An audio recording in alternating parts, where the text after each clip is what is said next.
Malaysia trades union Congress দেশের শ্রমিকদের জন্য সর্বনিম্ন মজুরি বাড়িয়ে প্রতি মাসে ৩,১০০ মালয়েশিয়ান রিঙ্গিত করার জোর দাবি জানিয়েছে।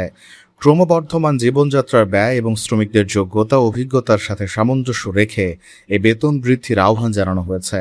বার্নামার এক প্রতিবেদনে বলা হয়, এমটিইউসির মহাসচিব কামারুল বাহারিন মানসুর জানিয়েছেন, ঘর ভাড়া, খাদ্য, পরিবহন এবং অন্যান্য নিত্য প্রয়োজনীয় পণ্যের দাম যেভাবে বৃদ্ধি পেয়েছে তা বিবেচনা করলে ৩,১০০ রিঙ্গিত অত্যন্ত যুক্তিযুক্ত এবং একটি সর্বনিম্ন মজুরি।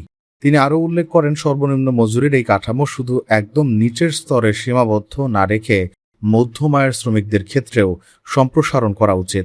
এর ফলে তাদের দক্ষতা, শিক্ষাগত যোগ্যতা ও কাজের অভিজ্ঞতার সঠিক মূল্যায়ন এবং বেতন বৃদ্ধি নিশ্চিত হবে। কামারুল বাহারিন বলেন, এই পদক্ষেপ দক্ষতার সাথে কাজের সামঞ্জস্য তৈরিতে সাহায্য করবে, যা প্রতিষ্ঠানগুলোকে মানসম্পন্ন কর্মী আকর্ষণ করতে এবং সার্বিক উৎপাদনশীলতা ও মজুরি বৃদ্ধিতে সহায়তা করবে। মানব সম্পদ মন্ত্রী আর রামানুনের সর্বনিম্ন মজুরি পর্যালোচনার সাম্প্রতিক ঘোষণাকে শ্রমিকদের জন্য একটি ইতিবাচক পদক্ষেপ হিসেবে অভিহিত করেন এমটিইউসি নেতা।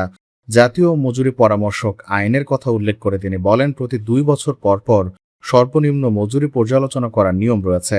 2025 সালের ফেব্রুয়ারিতে সর্বনিম্ন মজুরি বৃদ্ধির পর নিয়ম অনুযায়ী 2027 সালের ফেব্রুয়ারিতে নতুন মজুরি কাঠামো কার্যকর হওয়ার কথা।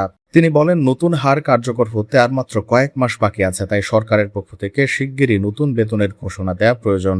তা না হলে জীবনযাত্রার ক্রমবর্ধমান ব্যয়ের মুখে শ্রমিকদের ওপর অতিরিক্ত চাপ সৃষ্টি হবে। একটি বাস্তব চিত্র তুলে ধরে তিনি ক্ষোভ প্রকাশ করে বলেন, নির্দিষ্ট এবং উপযুক্ত কোনো বেতন কাঠামো না থাকায় দেশে এমন অনেক শ্রমিক আছেন যারা 10 বছর কাজ করার পরও মাত্র 1,700 রিঙ্গিত বেতন পাচ্ছেন।